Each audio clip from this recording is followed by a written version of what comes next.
Darwin. Word 2010 intègre des styles. Par l'intermédiaire de ceux-ci, vous allez avoir la possibilité de changer en quelques clics la mise en forme générale d'un paragraphe ou d'un groupe de mots.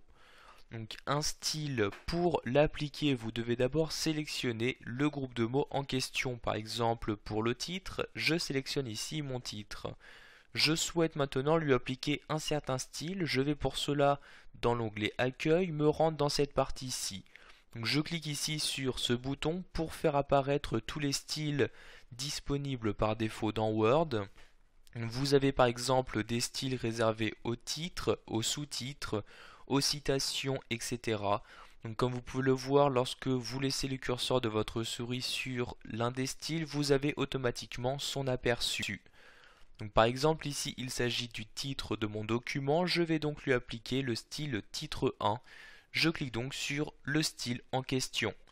Vous allez ainsi pouvoir faire de même pour les différentes informations présentes dans votre document Word. Par exemple chapitre 2, je vais lui appliquer le style titre 2 afin que celui-ci soit bien reconnu comme étant un titre inférieur à mon titre principal.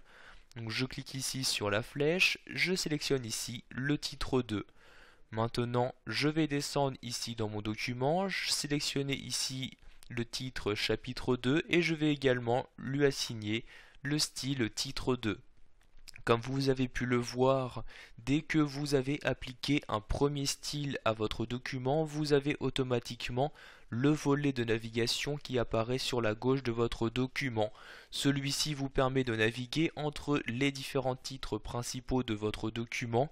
Donc, comme vous avez pu également le voir, vos titres ont donc été reconnus automatiquement et Word a été capable de gérer ici les différences entre mes titres grâce au style titre 1, titre 2, etc. Donc vous avez ici les différents titres, par exemple ici je redescends et je vais également appliquer à mon chapitre 3 le style titre 2 comme ceci. Vous pouvez à tout moment choisir de créer votre propre style. En effet, comme vous pouvez le voir, les styles utilisent déjà une mise en forme bien précise. Donc si vous souhaitez juste apporter des modifications à cette mise en forme, vous pouvez choisir de modifier un style en cliquant ici sur le bouton modifier les styles. Vous avez alors la possibilité de changer ici le jeu de style, les couleurs, police ou les espacements de paragraphes. Par exemple ici je vais changer les couleurs à utiliser, donc encore une fois vous laissez votre curseur de souris sur une couleur de style pour en avoir l'aperçu directement sur votre document. Je vais par exemple ici utiliser les couleurs élémentaires, je clique donc dessus pour les sélectionner. Je souhaite maintenant changer les polices, je clique sur modifier les styles, je clique sur police et je vais ainsi pouvoir changer les différentes polices suivant les styles appliqués. Par exemple celui-ci, je le sélectionne en cliquant dessus. Donc ici, les modifications ont également été apportées sur mes différents paragraphes. En effet, mes paragraphes, j'ai choisi ici de leur appliquer le style normal. Donc vous voyez ici le style normal qui était déjà sélectionné. Pour finir, nous allons voir comment créer votre propre style. Donc par exemple ici, je sélectionne mon titre et je vais lui appliquer ici le style normal. Donc comme vous pouvez le voir tout d'abord ici, du coup vu que je lui ai appliqué le style normal, il disparaît du volet de navigation. Je vais maintenant apporter différents changements à cette sélection, par exemple la souligner, la mettre en rouge, augmenter sa taille de quelques pixels et la mettre en gras par exemple.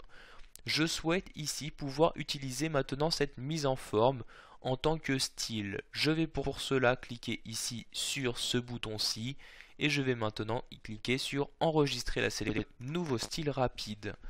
Vous avez alors la possibilité de nommer votre style. Par exemple, je vais nommer ici titre perso comme ceci. Donc vous pouvez ici garder les options par défaut, mais si vous souhaitez les modifier, vous cliquez sur le bouton modifier. Vous aurez alors accès à plus de personnalisation pour votre style. Donc tout d'abord le type du style, sur quel autre style est basé celui que vous créez. Donc par exemple ici je vais sélectionner titre 1 comme ceci. et le style du paragraphe suivant. Enfin, vous pourrez choisir d'apporter des dernières modifications à votre style comme un changement de couleur, de taille, de police, etc. Vous cliquez ensuite sur OK pour procéder à la création de votre style. Vous avez alors le style titre perso qui apparaît et celui-ci a été détecté en tant que titre 1. Donc comme vous pouvez le voir dans le volet de navigation, celui-ci est bien réapparu tout en haut de mon document. Voilà, vous avez maintenant la possibilité d'utiliser les styles, mais vous avez également appris à créer les vôtres.